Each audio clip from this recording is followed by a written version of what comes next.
이것은 하지정맥류를 만드는 복제정맥만 역류가 아주 심하고 실제로 밖에는 비정상적인 혈관들이 만들어지지 않은 하지정맥류 환자들인데요.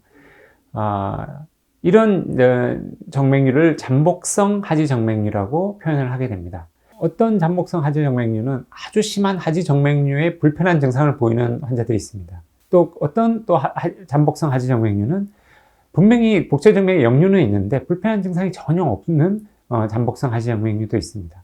이런 잠복성 하지정맥류를 진단받으신 분들은 불편한 증상을 없애기 위해서 바로 수술을 하는 것보다는 일정 기간 압박 스타킹과 정맥 혈액순환제를 복용하는 등의 약물 치료를 같이 해보고 그 증상이 호전되는 것을 확인한 다음에 수술을 하는 것이 더 바람직합니다. 왜 그런지 좀 예를 들어서 설명을 한번 드려보겠습니다. 어떤 환자분이 다리에 저림이 있어서 하지정맥류 병원에 오셔서 혈관 초음파 검사를 해보았더니 다리에 잠복성 하지정맥류를 진단받았습니다. 그래서 이 다리의 저림이 하지정맥류 때문이겠거니 생각하고 이제 수술을 결심하실 수가 있게 됩니다.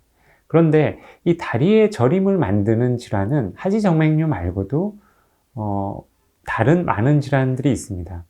대표적인 게 허리 디스크입니다. 허리 디스크 환자분들 중에는 허리에 통증 없이도 다리의 저림만 보이는 환자분들도 상당히 많습니다. 하지정맥류도 진단을 받았고 다리에 저림이 있는데 이 다리의 저림이 하지정맥류 때문에 오는 것이 아니고 다른 질환 때문에 다리에 저림이 오는 경우일 수도 있기 때문입니다. 잠복성 하지정맥류는 이 복제정맥의 역류만 보이고 밖에 혈관을 보이지 않는 하지정맥류라고 말씀드렸는데 이런 잠복성 하지정맥류가 모두 불편한 증상을 만드는 것은 아닙니다.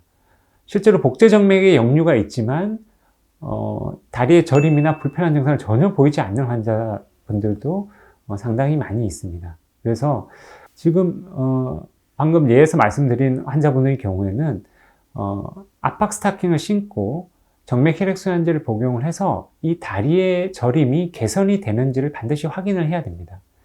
압박 스타킹을 신고 정맥 혈액순환제를 먹게 되면 그것을 하는 동안은 이 하지정맥류 증상이 줄어들게 됩니다. 완전히 없어지지는 않을 수 있지만 많은 부분이 증상이 경감이 되게 됩니다. 이러면 지금 나의 다리의 저림 증상이 하지정맥류이겠구나 라고 거의 확신을 할 수가 있습니다.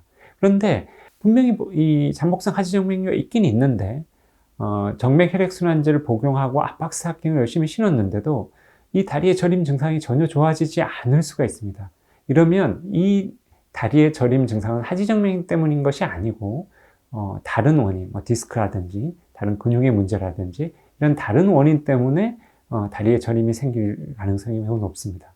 따라서 이렇게 밖에 혈관이 보이지 않고 불편한 증상만 보이는 잠복성 하지정맥류인 경우에는 짧게는 일주일만이라도 이렇게 압박 스타킹과 약물 치료를 먼저 해보고 그 증상이 호전되는 것을 환자 본인이 반드시 확인을 한 다음에 수술 결정을 하는 것이 매우 바람직하다라고 말씀드릴 수 있겠습니다.